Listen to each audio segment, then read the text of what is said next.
What's up, Flick Connection? This is Darren, and today we're going to go over another top 10 action flicks on Netflix.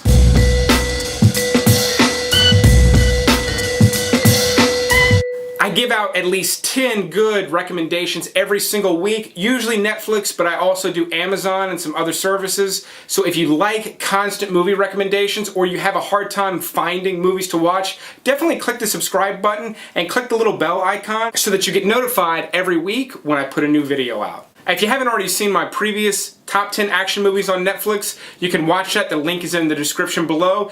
I filmed it about 6 months ago, so not all of those movies are currently available on Netflix, but a lot of them are. But here we go with another top 10 action movies on Netflix that you can currently watch with no repeats from the previous list. Starting at number 10, we've got Lara Croft Tomb Raider. This is the one with Angelina Jolie from 10, 12 years ago, and it's pretty decent. I'm not super excited about the new one that's coming out. I really like the series. I really like the game series. Even the reboot is really fantastic. The new movie appears to be based on the reboot, which is cool, but I can't imagine it being much better than the original because most movies based on video games are pretty terrible.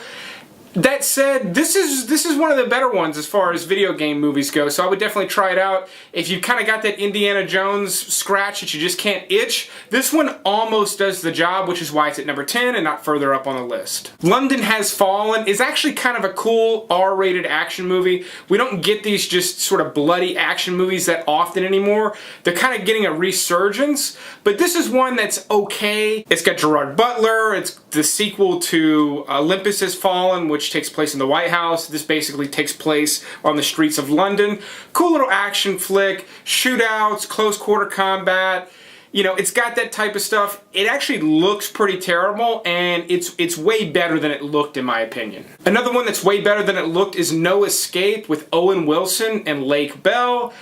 Basically, they are a family in Indonesia, and they are needing to get, there's sort of a revolution happening, and they're needing to escape the city, but firstly the hotel that they're staying in, and things continue to get worse and worse. So that's why this one's better than it looks. It really could have just been like your plain Jane little crummy movie. Pierce Brosnan's got a really kind of cool edgy role that sort of just kind of comes out of nowhere. So I was surprised by this one. It's by no means a great movie, but it's definitely better than I think a lot of people gave it credit for. Alright, and one of my favorites on this list is actually at number 7, only because it is not really an action movie. It qualifies in the genre, but it barely skates in, so that's why I had to put it here. But that's The Way of the Gun. Now this one was just fantastic when it came out, and it tanked. It did terrible. I didn't even get to see it in theaters because it only lasted about 1 week. It did that bad,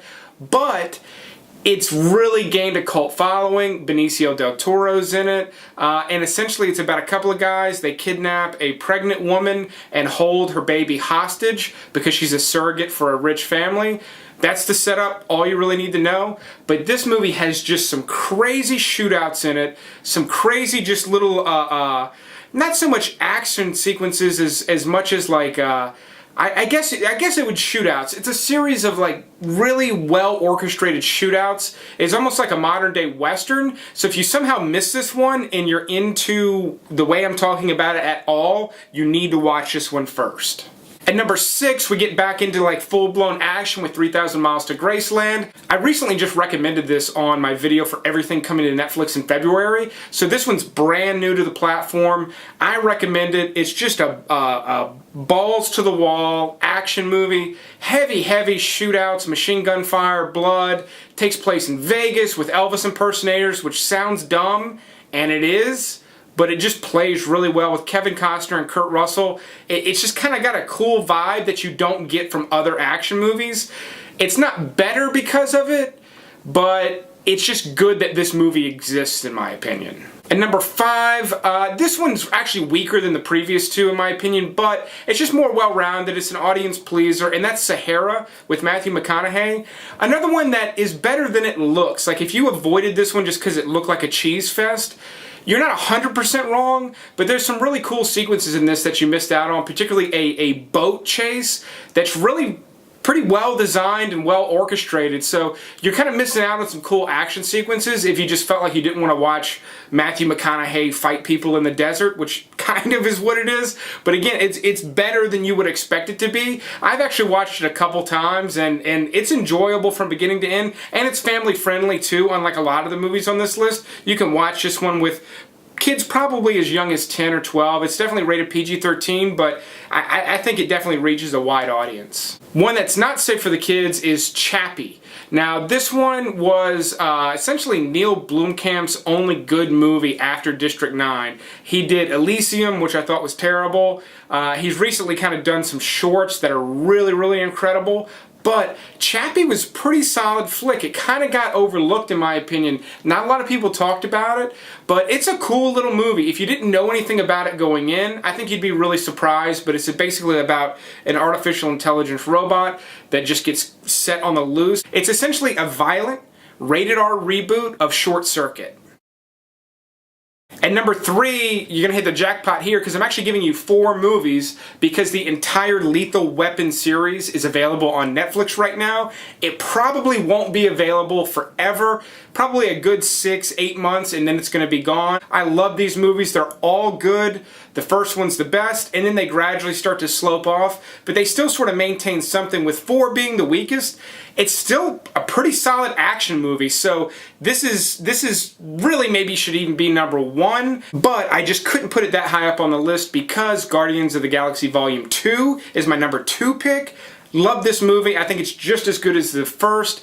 I didn't like it as much because it wasn't as new as the first one was when I saw it, but it's still just as good. It was a very well-balanced sequel, in my opinion. Didn't blow my mind, but it's well-balanced. I can't wait for the third. Odds are most people saw this movie for watching this video, but it really is one of the better movies available on Netflix right now, with the exception of my number 1 pick, which is Batman Begins. Now, second only to The Dark Knight, I really think this is the best Batman movie. I think it's better than the Michael Keaton originals, even though I really like those. This one it's an incredible origin story. It really plays so well with The Dark Knight. Those two movies really work well together because of how good this one was. I just still remember seeing this one in the theater. I couldn't believe how good it actually was. And at the time, I was actually a fan of Christopher Nolan, and I didn't know that he had done this movie because I just wasn't interested in another Batman movie. They had been so bad for so long, and this was just such a breath of fresh air. So, in my opinion, that is the absolute best action movie you can currently watch on Netflix. Let me know what you think of my recommendations in the comments below. But thanks for watching, and you will see me next time.